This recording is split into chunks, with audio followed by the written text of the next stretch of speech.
All right, welcome back, President Trump. We're just talking about the power of his endorsements. Of course, he's front and center in two Republican primaries taking place today. Voters in Nebraska and West Virginia are heading to the polls for one final day of voting. In Nebraska, Trump is backing Charles Herbster, a multimillionaire agricultural executive. Also in West Virginia, President Trump is backing Alex Mooney, while Senator Joe Manchin has endorsed a Republican there, not a Democrat, a guy named David McKinley. Now, Joe Biden last month mixed up his job title during an event at the White House as he told a crowd that, in fact, there has never been a senator from Delaware. Now, there have not been many senators from Delaware. It's a small state. As a matter of fact, there's never been one. So I want to take advantage of making sure I introduce her. Did I say that right? The president wondered. Never a senator from Delaware? Well, let's welcome in now a Republican who is running for Congress in Delaware, Lee Murphy. And just to be diplomatic, Lee, I want to give the president the benefit of the doubt. You know, there are two senators from every state, but only one representative of Congress. So maybe that's what he meant. I don't. What did he mean? Never a senator. We're trying to figure it out, that John, in Delaware. What does he mean every time he comes on the news? He's a little bit confused. He's been confused for quite some time, and. Joe Biden, look, I'm running to be Joe Biden's congressman, and he is somebody that I've known for 35 years. I worked on the railroad. I was a train conductor. Joe and I had many a conversation between Wilmington, Delaware, and Washington, D.C.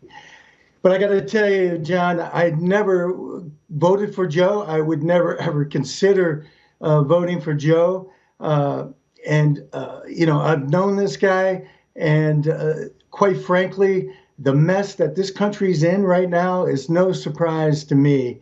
Afghanistan, the open borders, the runaway inflation, crime at an all-time high. It's no surprise to me and many Delawareans that our country's in the mess that it's in right now.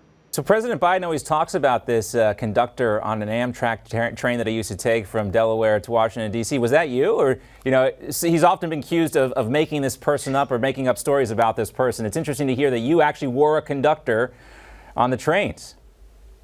I was actually a conductor on the train, and Joe and I have known each other, as I mentioned, a long time.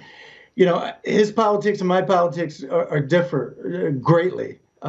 But the conductor that he talks about I think he's an imaginary figure. I don't think he's a real guy.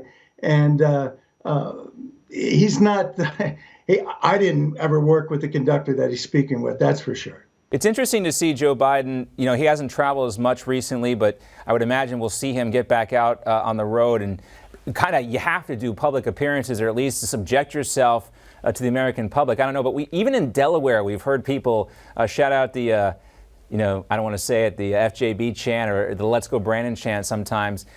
He did used to be a very popular person in Delaware. You don't get elected to the Senate over and over again without having some level of support in the state. And a lot of people are wondering what happened to Joe Biden.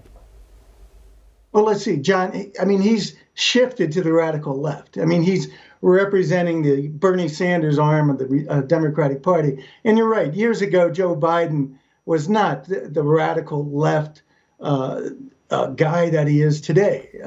He was much more centered, but today he has sold his soul, and he wanted to be president. He is president.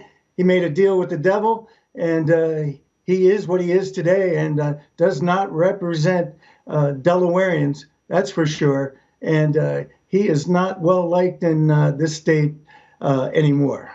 Well, we'll see if Delaware becomes part of the red wave that is anticipated, a very liberal state historically, but things could change this year. Great to see you.